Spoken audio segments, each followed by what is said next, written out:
আজি এইফালে পথাৰত কচু আৰু কলমৌ বিচাৰি আহিলোঁ। বৰষুণ নাই কাৰণে মানে কলমৌ হেনো ত'ত এডাল তথাপিতো মানুহৰ মুখত শুনি পেলাই আহিলোঁ কলমৌ বুটলিম বুলি। হয় একে গোটেইখন বিচাৰি ফুৰিলেও মানে নাপায় ত'ত এডাল।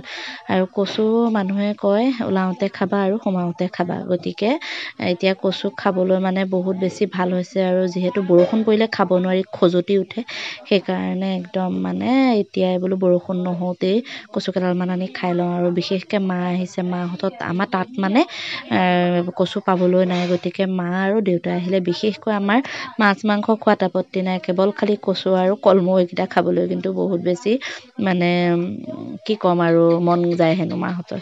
আৰু দেউতা আহিলে যে একদম কচু বুটলি নিবই আৰু ঘৰলৈ। এইফালে ত'ত এডাল ছিগি ফুৰিছোঁ, একদম মানে একেবাৰে কিবা ৰ'দে খাই পেলাইছে পুৰি। আৰু ইমান বেছি ৰ'দ ওলাইছে, ইমান ৰাতিপুৱাই যে ইমান বেছি ৰ'দৰ কাৰণে মানে একদম চকু মেলিব নোৱাৰা নিচিনা হৈ গৈছোঁ। আৰু এইফালে ল'ৰাই অকণমান ভিডিঅ' কৰি আছিলে, আৰু হ'লে কি হ'ব, তাতেই হ'ল নহয় দুৰ্ঘটনা মোৰ। একদম চেণ্ডেলযোৰ ছিগি থাকিলে নহয় পথাৰৰ ওখোৱা মুখত খোজকাঢ়ি ফুৰোঁতেই।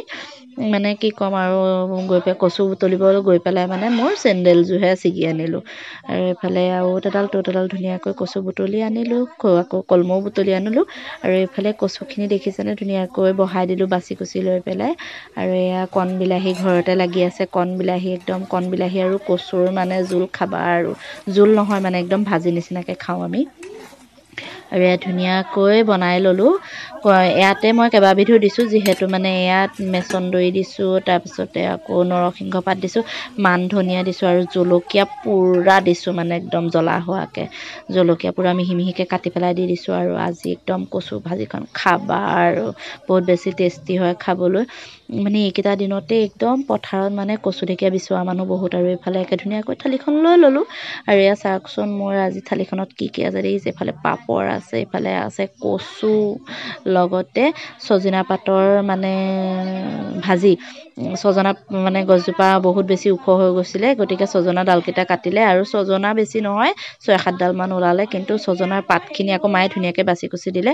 আৰু এইফালে হৈছে এয়া ৰঙালাও আগৰ মানে ৰঙালাওৰ ঠাৰিখিনি ধুনীয়াকৈ ভাজিলোঁ আলু দি আৰু পাপৰ। এনেকৈ লৈ পেলাই আজি দুপৰীয়া সাঁজটো বিশেষকৈ দাইল চাইল বনোৱা নাই, আৰু এনেকৈ দাইল বনালে মই মানে বেয়া পাওঁ খাবলৈ। লগতে ভোট জলকীয়া অকণো লৈ লৈছোঁ। আৰু দুপৰীয়া সাঁজটো আজি আমি এনেকৈয়ে খালোঁ। আপোনালোকে কোনে কেনেকৈ খালে জনাব দেই। আৰু লগতে কচু খাই ভাল পোৱাসকলে প্লিজ কমেণ্ট এটা কৰি থৈ যাব। আৰু মানে ইমান বেছি মৰম দিছে, তাৰ বাবে আপোনালোকক অশেষ ধন্যবাদ। আগলৈকো এনেকৈ মৰম আশীৰ্বাদ দি যাব। লগতে একদম কচু যিসকলে মানে বেয়া পায় তেওঁলোকে এনেকৈ এবাৰ বনাই খাই চাব, বহুত বেছি টেষ্টি।